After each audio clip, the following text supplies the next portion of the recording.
Hello, welcome to the Hot Tidy channel where we discuss the mind, body, and spiritual connection as it relates to cleanliness. Today's topic is the cleanliness of thought.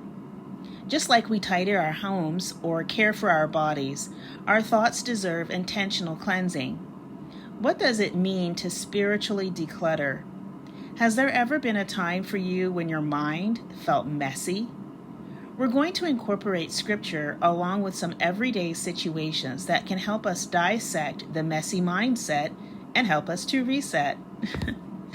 Let's suppose your day has ended and you're sitting with yourself thinking about your day, but you really feel horrible about your day and you're not really sure why.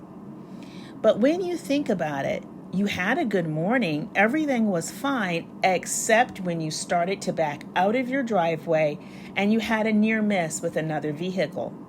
And that driver, they hit their horn and they yelled explicatives. And you realize that negativity has stayed with you throughout your day.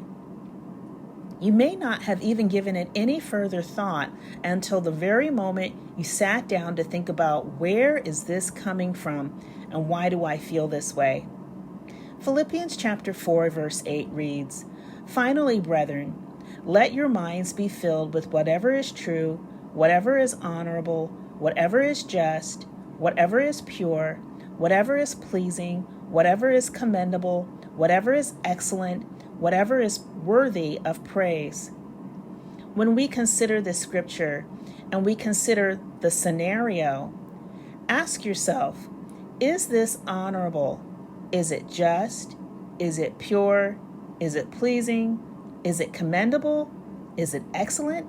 Is it praiseworthy? While you didn't mean to be harmful in any way, that negativity stayed with you, but it doesn't belong to you. So, imagine taking all those vile words and that negative feeling that you've been carrying around with you, sweeping it into a dustpan and throwing it away into a figurative garbage can. Those feelings don't belong to you. They're not yours. They belong to someone else. Romans chapter 12, verse 2 supports us in this mindset.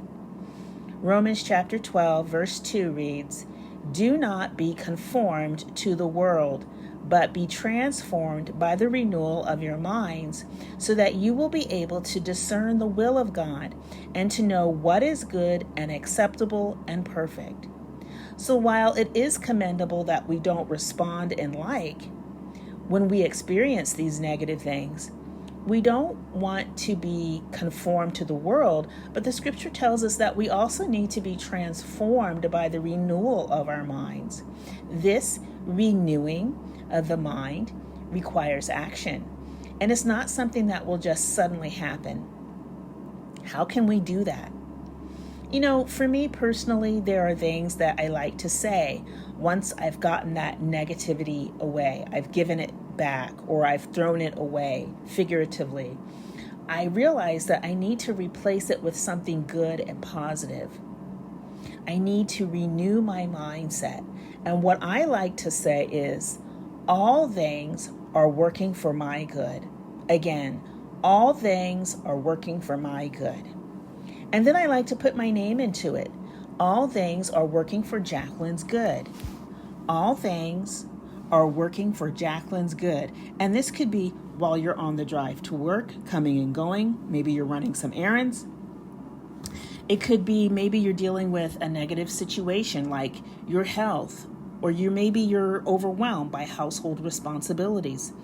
All things are working for my good. Another scripture that is also found in Romans chapter 12 is verse 21. Let's take this scripture and we're going to put ourselves into it. And we can use this as a helpful way to help us renew our minds. It says, "Do not be conquered by evil, but conquer evil with good." This is a very simple scripture, but it's refreshing. Now let's put ourselves into it. Let's make it personal. I am not conquered by evil. I conquer evil with good. Again, I am not conquered by evil. I conquer evil with good. And of course, there's the prayer at Psalms chapter 51, verse 12.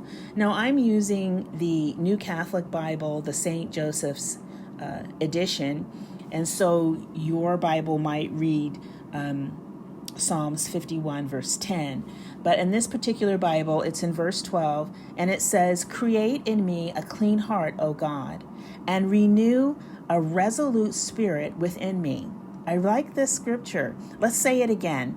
"Create in me a clean heart, O God, and renew a resolute spirit within me." Now put your name into it. Create in a clean heart, O God, and renew a resolute spirit within. Spiritual decluttering means purposeful mindfulness. Why do I feel this way? When did I start feeling this way? How am I going to change how I feel? Our minds are not just battlegrounds where we fight our way through the day. Our minds are our sanctuary, and we should be intentional regarding what is present there and how we are affected by it. If you've made it to the conclusion of this video, I want to thank you. I ask that you please like, share, and subscribe. As always, let's keep it fresh, clean, and tidy.